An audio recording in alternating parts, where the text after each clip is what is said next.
Okay, hopefully you can hear me over the air conditioner, but as you can see, there's a bit of a change here to the Kubota. The Kohler is no longer in it. This is a Briggs 11 horse. This engine was the engine in my test stand over there. So I'm going to be putting this engine in this tractor. It's not bolted in yet, it's just sitting here. But I have a question.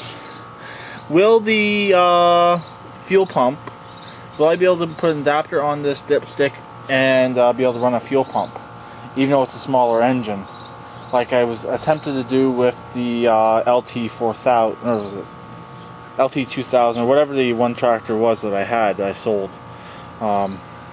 So I know how to do it, but will it work on this smaller dipstick? That's my question. I'm just going to drill a hole. I'm going to try it. But I just want to know if anyone has done it on one of these smaller engines and has it worked. This is a fairly old engine, so that's my question to anyone who's done it in the past. This engine's, the reason why it's not bolted in yet, I got to pull it back out. I got to cut the pulley off of it. It will not come loose. So, and I don't have time to mess around with it. I want to get this tractor done. I am keeping it, but it's going out to a friend's house that has over acre of land to mow, and they need a reasonably reliable mower. But I'm not selling it to them, so I'm still going to keep ownership of the tractor. Also, I do got to replace the hot lead right here. So you can see there's the original, but I don't know if the original piece is in there. It actually feels like it does have it. I just don't like this piece right here. I don't need that extra length on there anyways, so that's going to get changed out and fixed. And I don't know if I'll need the idler wheel or not. If I was selling the mower, I would have put it on there, but since I'm kind of keeping it, and basically I'll go down there once a month and cut the lawn with this machine, and I don't think I'll necessarily need it, but I will need to get the mower drive belt. So that's where I'm at on this for now. This engine is, or at least it should be, a 1-inch shaft. If this engine's not a 1-inch shaft, I gotta go back to the drawing board on what I'm going to do for an engine. I'm not going to stick a V-twin in. I'm not going to stick an opposed twin in. They just will not fit in this engine compartment. So that's the main reason why I'm not going with such a big motor. I'd love to, because those motors already have the fuel pump on them, but they're just too big. They will not fit. So without a lot of modifications. That's why it's kind of hard to find a single cylinder with the fuel pump hookup.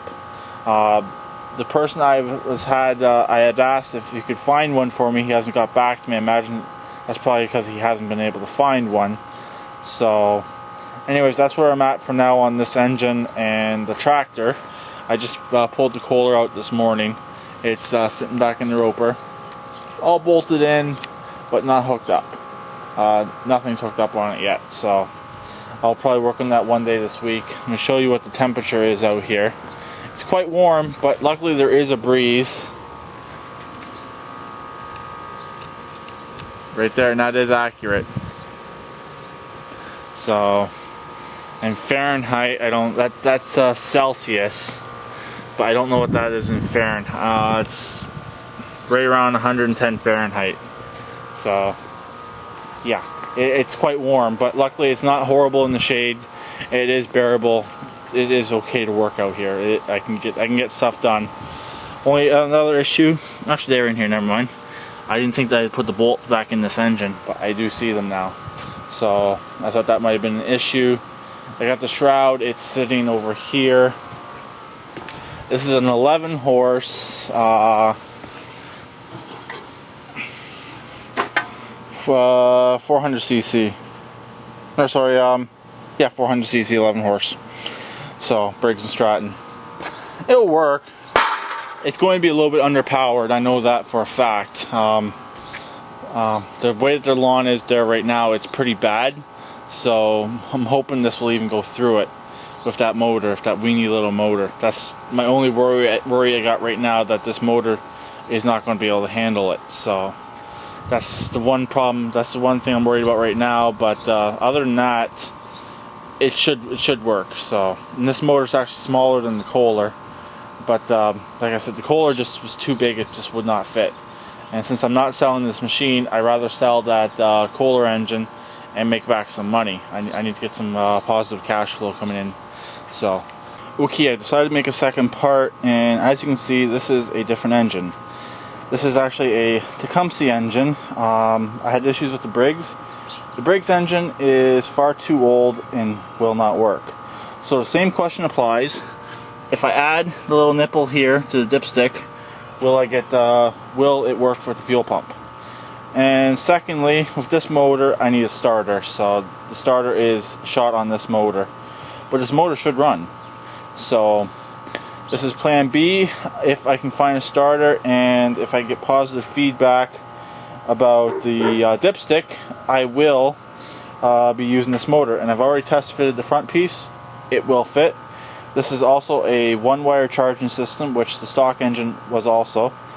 I also think I have the clip for this engine here that will tie it into the wiring harness. It should be on that frame right there.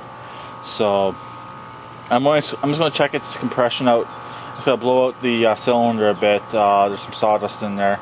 This motor's been sitting in the shop for a while, and it's been sitting just over there by the snowblower for about 2 weeks. So hopefully I can get some positive feedback on a fuel pump, or I think I can also come off the valve cover.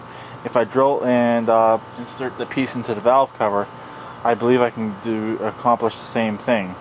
So let me know what's the best bet to do, come off the dipstick or the valve cover, and that's pretty much it. So I guess I'll talk to him later. Please comment and subscribe, and please keep redneck like always, and bye for now.